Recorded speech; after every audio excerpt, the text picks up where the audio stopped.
ओम मंगलम भगवान विष्णु मंगलम गरुड़ध्वज मंगलम पुंडरीकाक्ष मंगलाय तनो हरि कृष्णाय वासुदेवाय हरे परमात्मने प्रणताक्लेशनाशाय गोविंदाय नमो नमः।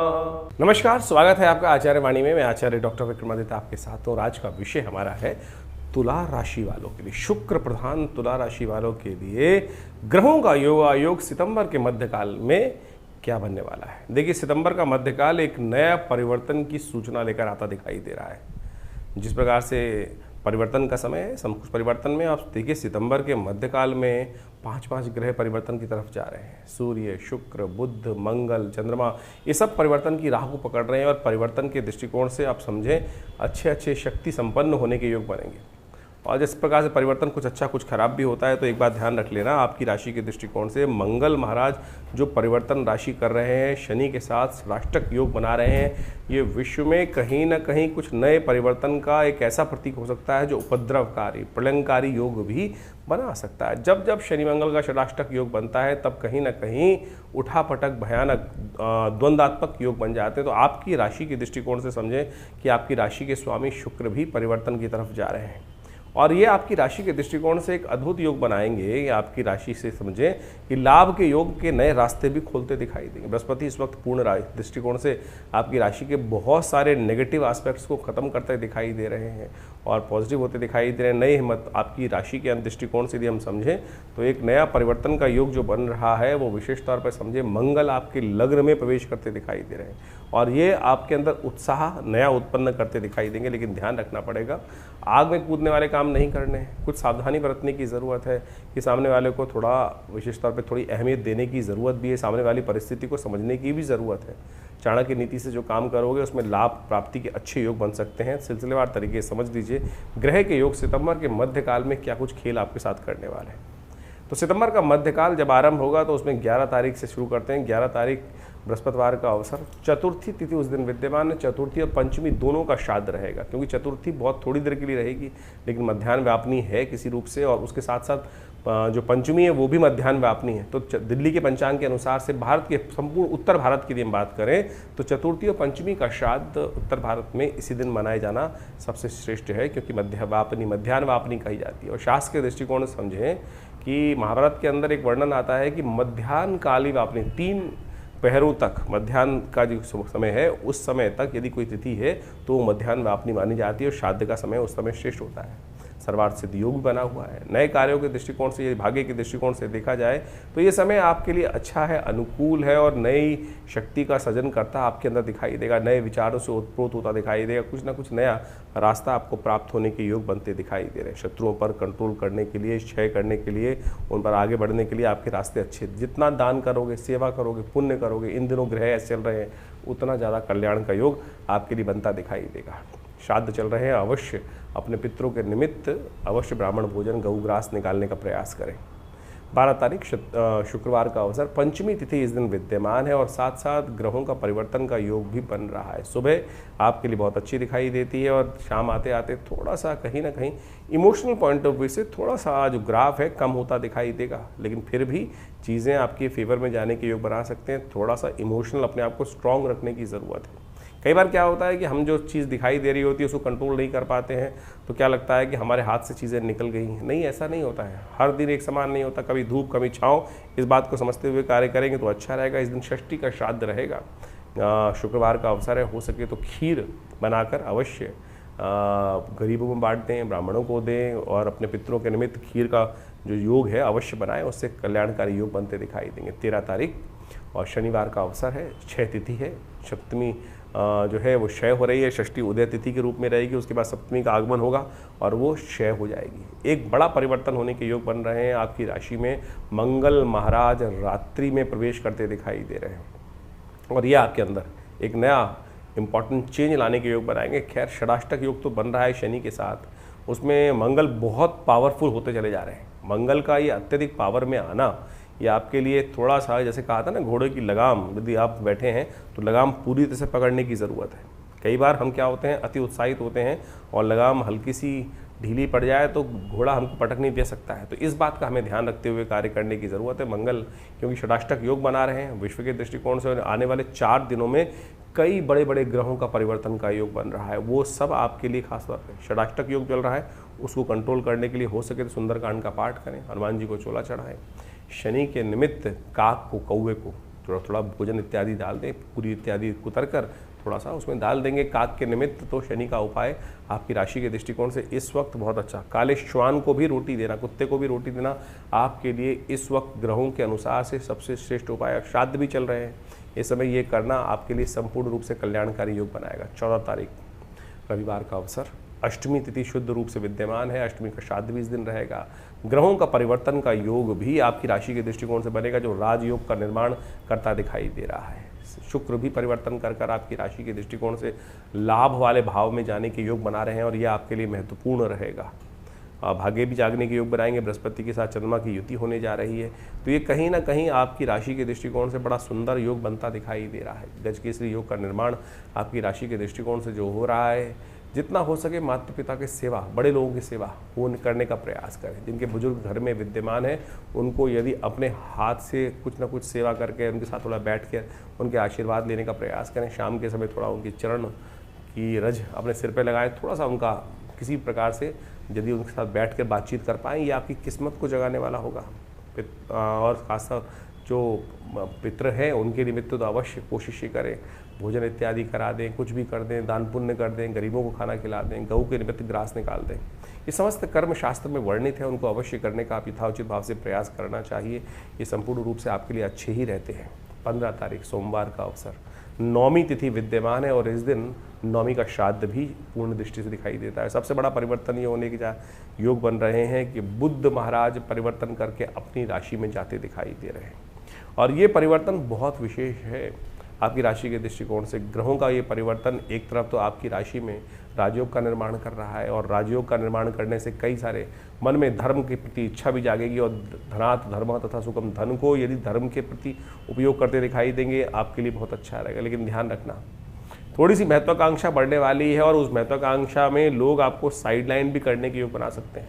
कोई धोखा दे सकता है, ध्यान रखते हुए कार्य करें। कोई नया कार्य करने जा रहे हैं तो अपना थोड़ा स्वार्थी बनना पड़ेगा, नहीं तो इस समय ग्रह ऐसे बनते दिखाई दे रहे हैं कुछ दिनों तक, करीब 15-20 दिनों तक, कि लोग आपसे लाभ लेंगे, आपको हवा भरेंगे और आपसे नुकसान कराने की योग बना सकते हैं। तो ध्यान रखते हुए कार्य करने की ज़रूरत। सोमवार का अवसर है, आपके लिए अच्छा रहेगा कि आप विशेष तौर पर इस परिवर्तन के समय पे ये आप राशि के दृष्टिकोण से भगवान शंकर का स्तवन करें। हो सके तो भगवान शंकर को सुगंधित अर्पित करने का प्रयास करें, सुगंधित पुष्प उन्हें अर्पित करने का प्रयास करें, बिल्वपत्र उन्हें चढ़ाएं, वो आपके लिए कल्याणकारी होगा। क्योंकि मंगल अभी अस्त अवस्था में है, जो बुध है वो अस्त अवस्था में है और बुध का अस्त होना कहीं ना कहीं थोड़ा सा आपके लिए खराब नहीं, आपके लिए अच्छा है। ये आपके लिए बुध बाकी राशियों के दृष्टिकोण से खराब हो सकता है, लेकिन आपकी राशि के दृष्टिकोण से बुध अस्त होना, इस पूरे ट्रांजिट के टाइम पर बुध काफ़ी दिन तक अस्त रहेगा और ये आपके लिए कहीं ना कहीं आपके नुकसान को बचाने के योग बनाता दिखाई देगा। 15 तारीख को सौभाग्यवती स्त्रियों के निमित्त श्राद्ध, नौमी का श्राद्ध जो होता है सौभाग्यवती स्त्रियों का के लिए श्राद्ध किया जाता है। बड़ी शास्त्र में अद्भुत कथा है, इस बात को हमें समझ लेना चाहिए। शास्त्रों के दृष्टिकोण से किसी भी व्यक्ति के श्राद्धों के निमित्त भोजन कराने के लिए हमारे यहाँ कहा गया है कि या तो ब्राह्मण को भोजन कराएं, गऊ के निमित्त भोजन ग्रास निकाल दें, साथ साथ कौवे के निमित्त भोजन निकालें और साथ साथ कहा जाता है कि चींटियों के निमित्त, काक के निमित्त, कौवे के निमित्त, श्वान के निमित्त ये सब भोजन निकालने की व्यवस्थाएँ हैं, ये अवश्य डालने चाहिए। और कहा जाता है कि बड़ी श्रद्धा के साथ भोजन को बनाएं और उसके बाद भोजन को बनाने के बाद भिक्षुकों को भी साथ में व्यवस्था करनी चाहिए खाने की। जो गरीब लोग हैं, ज़रूरतमंद लोग हैं, उनके भी भोजन निकालने की व्यवस्था करनी चाहिए। शास्त्र में बड़ी अद्भुत कथा आती है कि महाराष्ट्र के एक सिद्ध संत हुए, वो भोजन कराने की सुंदर व्यवस्था कर रहे थे। अपने घर में श्राद्ध था और खूब अच्छे अच्छे पकवान बन रहे थे, श्राद्ध का समय चल रहा था, उनकी व्यवस्था थी, उनके पूर्वज का श्राद्ध था, बड़ी श्रद्धा से उन्होंने श्राद्ध का भोजन तैयार करवा रहे थे। अपने आंगन में बैठे हुए साधना कर रहे थे, मंत्र जप कर रहे थे, गायत्री का जप चल रहा था, लेकिन बाहर से कुछ छोटे गरीब बच्चे बाहर से जा रहे थे। उनके कान में उन बच्चों का वार्तालाप का शब्द पड़ा और उन्होंने उस बात को देखा कि बच्चे कहते हुए जा रहे हैं तो आज तो खाना बड़ा सुंदर सुंदर खुशबू आ रही है, यहाँ बहुत अच्छे अच्छे पकवान बने हुए हैं। तो छोटे बच्चे थे, जाते जाते निकल गए। जहाँ संत के कानों में जब वो शब्द पड़ा तो तुरंत उठे, मंत्र जब बीच में छोड़ा और बाहर निकल के आए और रोका उनको, अरे रुको, और सारा भोजन जो बना रखा था वो उन गरीब बच्चों को उन्होंने करा दिया। और उसके बाद दोबारा चौकी की व्यवस्था की गई, पुनः स्वच्छता की गई और पुनः अपने पूर्वजों के निमित्त अमर भोजन कराने के लिए सब व्यवस्था की गई। शास्त्र में कथा आती है इस प्रकार से, बहुत सारी जनमानस में कथा है, जब उन्होंने वो कथा कराई, जब उन्होंने भोजन करा दिया, दोबारा भोजन कराया गया, लेकिन वो बात क्षेत्र के प्रबुद्ध जनों में पहुंच गई कि हमारे भोजन करने से पहले अब ये संत जी ने वो भोजन गरीबों को करा दिया और उन्होंने संपूर्ण रूप से तिरस्कार कर दिया कि अब हम आपके यहाँ भोजन नहीं करेंगे, आपको इसका पश्चाताप करना पड़ेगा। संत ने कहा पश्चाताप बिल्कुल कर लेते हैं, आप जैसे कह रहे हैं वैसे कर लेंगे। तो कहा जाता है कि उन्होंने पश्चाताप करने के लिए जल में खड़े होकर उनको कहा गया कि इस समय तक जल में खड़े होकर पश्चाताप आपको करना है।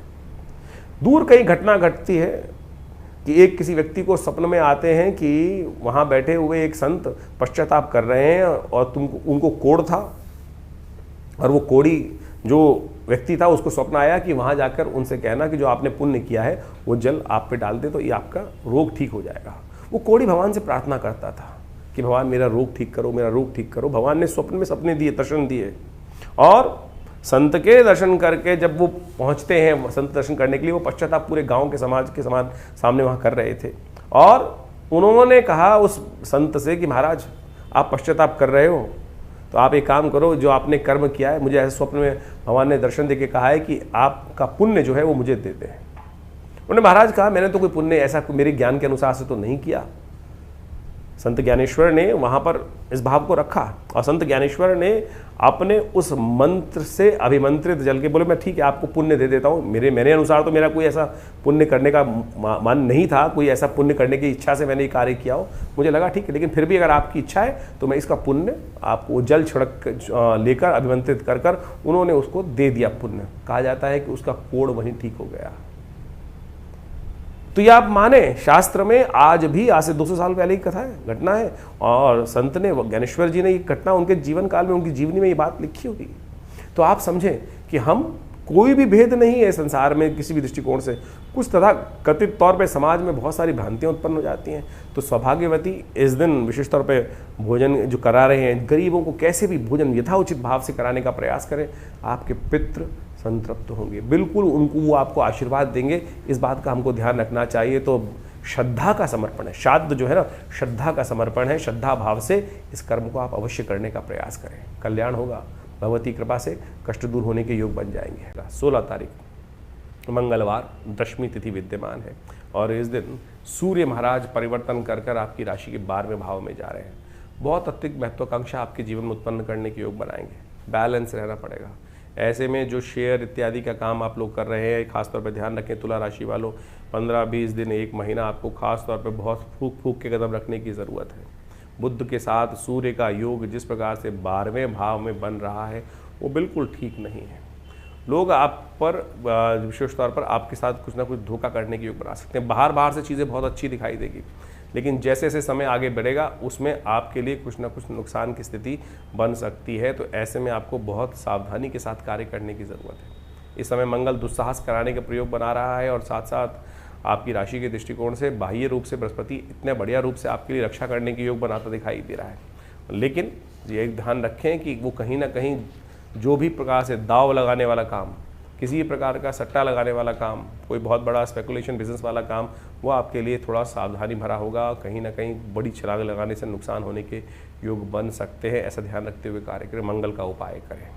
क्योंकि शनि मंगल षडाष्टक योग में है तो अच्छा रहेगा सुंदरकांड का पाठ करें। हमने विवेकानंद योगाश्रम में इस दिन सुंदर रूप से व्यवस्था रखी है कि षडाष्टक योग को समाप्त करने के लिए, उसके दुष्प्रभावों को दूर करने के लिए हनुमान चालीसा का पाठ रहेगा, सुंदरकांड का पाठ रहेगा, हनुमान जी का यज्ञ और पितरों के निमित्त गायत्री का यज्ञ भी रहेगा। आप उसमें संपूर्ण जानकारी लेने के लिए आश्रम से संपर्क साध सकते हैं।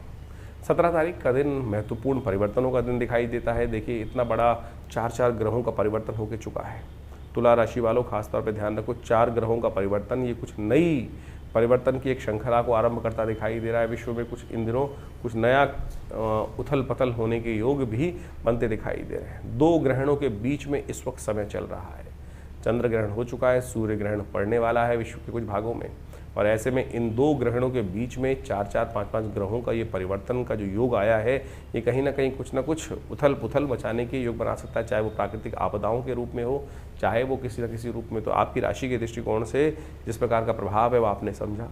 और इस दिन बुधवार के दिन एकादशी तिथि का जो योग बन रहा है, इंद्रा एकादशी का योग बन रहा है, ग्रह आपकी राशि के दृष्टिकोण से आपके लिए कुछ ना कुछ अच्छा योग बना रहे हैं। मेहनत के अनुसार से, मेहनत से भागोगे तो नुकसान कराओगे, जितना चलोगे उतना लाभ गारंटीड देने के योग बनाते दिखाई दे रहे हैं।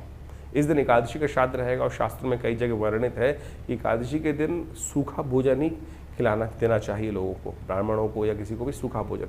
गऊ के निमित्त आप कुछ पिंड इत्यादि बनाकर, गुड़ का पिंड या खासतौर पर फल इत्यादि लेकर अपने पितरों का ध्यान करते हुए एक सूंघ कर उनका आवाहन कर फिर इस भोजन को गऊ को खिला दीजिए, वही तृप्ति प्राप्त होने के योग बनेंगे। तो अब अवश्य इन समस्त कर्मों को करेंगे। इंद्रा एकादशी समस्त पापों को हरने वाली है। इस दिन भगवान विष्णु का सुंदर स्तवन ओम नमो भगवते वासुदेवाय, ओम नमो नारायणाय यथाउचित भाव से मंत्र का जप करना आपके लिए कल्याणकारी रहेगा। 18 तारीख बृहस्पतिवार का अवसर, द्वादशी तिथि विद्यमान है, 12वीं का श्राद्ध इस दिन रहेगा, द्वादशी का श्राद्ध इस दिन रहेगा। और ऐसे में ग्रह नक्षत्रों के दृष्टिकोण से ये समय आपके लिए बड़ा अनुकूल चलता दिखाई दे रहा है। चीज़ें कैसे भी हों, कुछ ना कुछ शुभ योग बनाने के आपके रास्ते बनेंगे, आपकी मेहनत से ही बनेंगे। जितनी मेहनत उतना मीठा, जितनी चीनी उतना मीठा होता है ना, इसी प्रकार जितनी मेहनत उतना लाभ आपकी राशि साफ साफ दिखा रही है। और प्रभाव भी ऐसा बन रहा है, खासतौर पे आपकी राशि के दृष्टिकोण से देखें तो वो परिवर्तन का योग बड़ा अच्छा बनता दिखाई दे रहा है आपकी राशि के दृष्टिकोण से। केतु के साथ जिस प्रकार से बुध के शुक्र का विराजमान होना आपकी राशि में बनकर आया है, वो कहीं ना कहीं आपके लिए बहुत सारे नए रास्ते खुलता दिखाई दे रहा है। बस ध्यान ये रखना है आपको, इस वक्त आपकी राशि जितनी कन्याओं की सेवा करेंगे, कन्याओं का आशीर्वाद लेंगे, कन्याओं का पूजन करेंगे, कन्याओं के लिए छोटी छोटी कुछ चीज़ दान पुण्य करने का प्रयास करें, वो आपके लिए अच्छा रहेगा। भगवान की कृपा से निवृत्ति, कष्ट निवृत्ति के योग बन पाएंगे। 19 तारीख शुक्रवार का अवसर है, त्रयोदशी तिथि है, बहुत सुंदर तिथि बनकर आई है। इस वक्त आश्विन मास में शुक्र जो योग बन रहा है वो शुक्र प्रदोष का योग बन रहा है। अभी 1 महीने में 2 बार ये योग बना और फिर महीनों बाद ये योग बनेगा।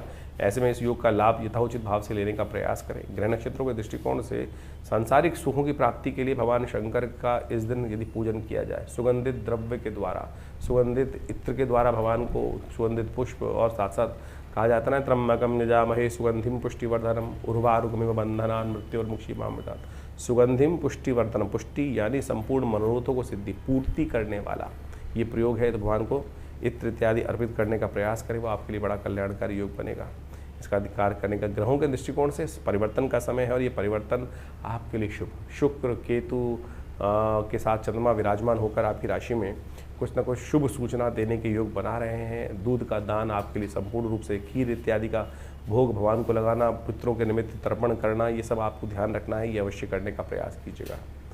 20 तारीख का दिन शनिवार का अवसर है, चतुर्दशी तिथि विद्यमान है और इस दिन ग्रह नक्षत्रों के दृष्टिकोण से आपका समय करीब करीब 60% तो अनुकूल बनता दिखाई दे रहा है। बस बैलेंस होकर काम करना है। किसी की खास तौर पे ध्यान ये रखना है कि हवा में आके उड़ना नहीं है, ज़मीन पे धरा पे रहते हुए कार्य करने का प्रयास करें। कई बार क्या होता है कि हमारे हाथ में बहुत सारी चीज़ें होती हैं तो हम हवा में उड़ के बातें करते हैं। इस वक्त समय है धरातल पर रहकर विचार को भी धरातल में रखें और किसी की हवा में ना आए। मंगल आपकी राशि में इन दिनों खूब आपके अंदर हवा भरता दिखाई दे रहा है और शत्रु ठीक है, आपकी राशि में इस वक्त ऐसा योग बना हुआ है कि शत्रु कुछ बिगाड़ नहीं सकते।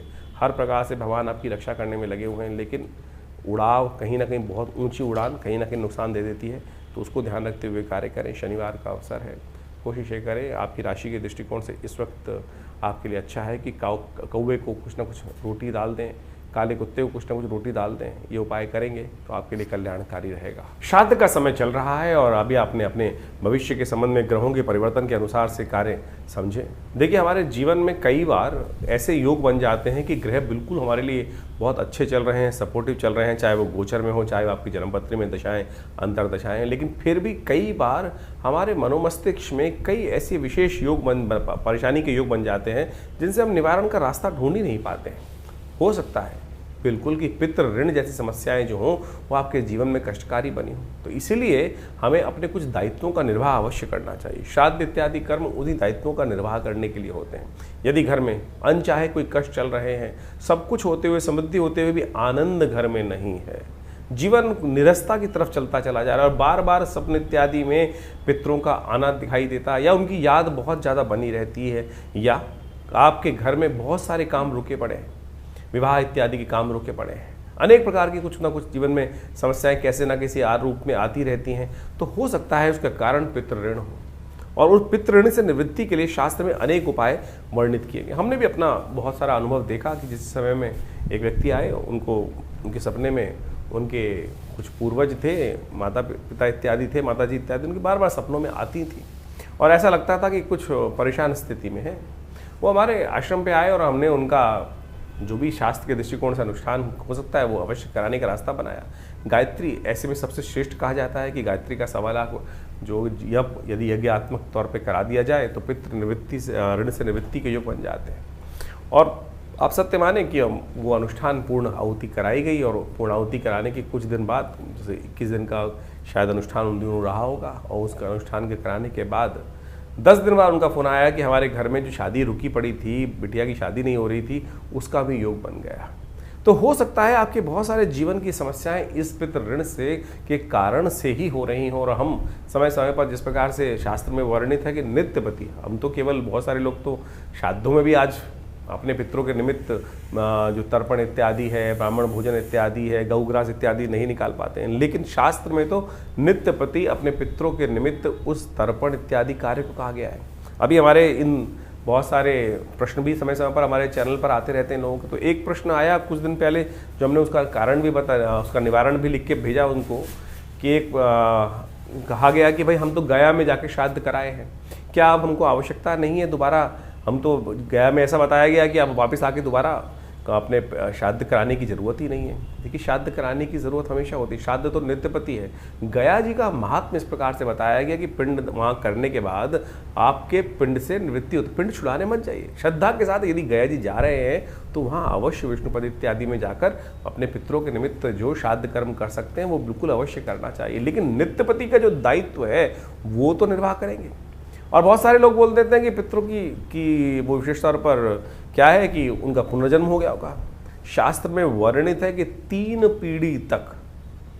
पीढ़ी तक हर व्यक्ति को अपने पिता, मतलब ज्येष्ठ पिता और उनके परपिता, वहाँ इन सब का श्राद्ध इत्यादि, माता इत्यादि का श्राद्ध इसी प्रकार से 3 पीढ़ी तक अवश्य करना चाहिए, चाहे बड़े हैं चाहे छोटे हैं, चाहे वो किसी भी, बहुत सारे लोग कहते हैं हमारे बड़े भाई कर लेंगे या भाई कर लेंगे, स्त्रियां नहीं करती हैं अपने माता पिता का जो जाने के बाद। अरे आपको अवश्य करना चाहिए, कोई भी कर सकता है। शास्त्र प्रमाण करते हैं इस बात को कि स्त्री भेद का कोई इसमें वो नहीं है, स्त्री पुरुष का कोई भेद नहीं है। और इस बात को हमको अच्छे से यथाउचित भाव से करने का प्रयास करना चाहिए। ब्राह्मण भोजन करा दीजिए, सबसे श्रेष्ठ शास्त्र में वर्णित है। गऊ को ग्रास निकाल दीजिए, ब्राह्मण नहीं मिल रहे हैं तो गऊ को, गरीबों को भोजन करा दीजिए। चींटी इत्यादि, श्वान इत्यादि, इन सब की जो बलि व्यवस्था दी गई है वो अवश्य कराने का प्रयास। बलविश्वदेव महायज्ञ के अनुसार से शास्त्र के दृष्टिकोण से बहुत सारी चीज़ें बताई गई है कि हमें 5 जो है उनको, ब्राह्मण को, गऊ को, श्वान को, काक को, चींटियों को, इन सबको अवश्य यथाउचित भाव से अपने पितरों के निमित्त भोजन का अवश्य व्यवस्था करने का प्रयास करना चाहिए।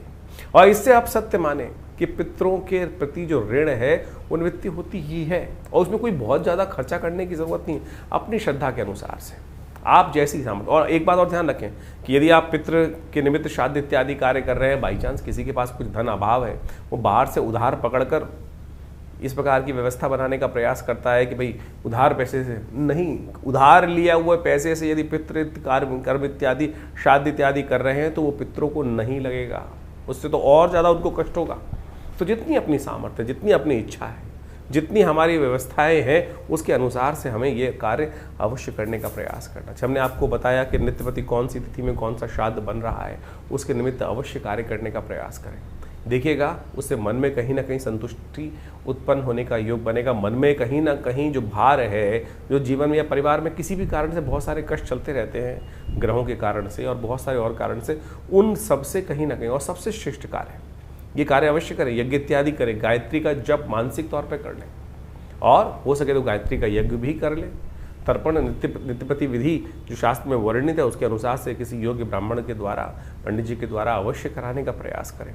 उससे क्या होगा कि पितरों को शांति प्राप्त होगी, पुत्र शांत रहेंगे तो क्या होगा, उनकी प्रसन्नता रहेगी और उनका आशीर्वाद। देखिए पितृ तो आपसे हमेशा प्रसन्न है, पितृ रुष्ट कभी नहीं होती। कहने की बात है कि पितृ रुष्ट हो गए, ये ऋण है जो वो ना चाहकर भी आप पर चढ़ जाता है। पितृ नहीं चाहते हैं।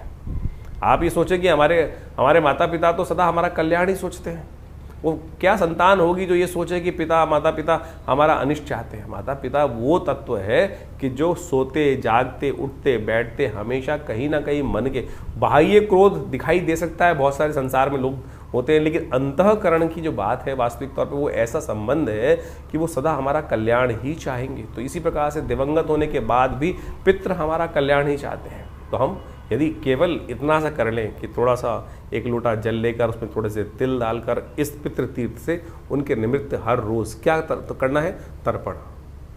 तस्मयी स्वधा, यदि स्त्री है तो तस्मयी स्वधा, तस्मयी स्वधा, पुरुष है तो तस्मयी स्वधा, तस्मयी स्वधा, स्त्री है तो तस्सई स्वधा, तस्सई स्वधा, तस्सई स्वधा। ये स्वधा नाम की जो देवी का प्रादुर्भाव इसीलिए किया गया था कि जो हमारे पितरों तक जो हम जल इत्यादि देते हैं वो पहुंचाए। इतना सा कर्म भी करोगे ना, जैसे देवताओं को जल तो आप उंगलियों के अग्रभाग से देते हो, पितरों के निमित्त इस पितृ तीर्थ, अंगूठा और पहली उंगली के बीच में से ये जो तीर्थ है पितृ तीर्थ के निमित्त उनको नित्यपति लोटा थोड़ा सा टेढ़ा करके इस प्रकार से डाल दीजिए। क्या लगता है आपका, इतना सा कर्म ही जो है वो पितृ ऋण से निवृत्ति दे सकता है आपको। और बाकी तो शास्त्र में अनेक विधान उपस्थित, श्रीमद् भागवत का सप्ताह इत्यादि वो सब चीज़ें जो भी आप अपनी श्रद्धा के अनुसार से करें तो वो सबका सब कहीं ना कहीं आपके लिए कल्याण का माध्यम बन सकता है। तो ये श्राद्ध के जो कर्म हैं, और आजकल हम बाह्य रूप में ज़्यादा लग गए हैं। श्राद्ध के समय में बहुत सारे लोगों ने भ्रांति बना ली कि नई गाड़ी नहीं खरीदा, नए वस्त्र नहीं पहनना, नई चीज़ें नहीं बनाने। हमने इस आपको आज के अपने जो कार्यक्रम के अंदर इस वक्त जो बताया, हर रोज़ की मुहूर्त बताया आपको, सर्वार्थ सिद्ध योग, रवि योग इत्यादि योग, ये किस लिए बने हैं? योग तो निषेध नहीं है ना। तो आपकी कोई नई चीज़ लाने से आपके पितृ कतई रुष्ट नहीं होने वाले भाई, इस बात को हम समझ लें।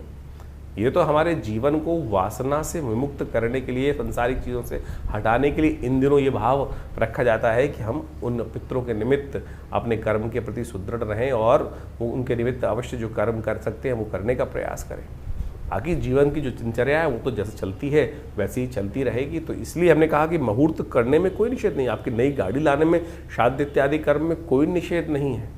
ये तो कुछ लोगों ने जनमानस में अपने अपने मतानुसार, अपने अपने भावानुसार आपके समक्ष भाव उत्पन्न करने का प्रयास कर दिया। तो लेकिन आप अपने कर्म के प्रति अपने सुदृढ़ रहें, विशेष तौर पर उन सब कर्मों को करते रहें तो पितृ का आशीर्वाद भी आपके साथ रहेगा। और इन दिनों इस बात को अच्छे से समझना चाहिए।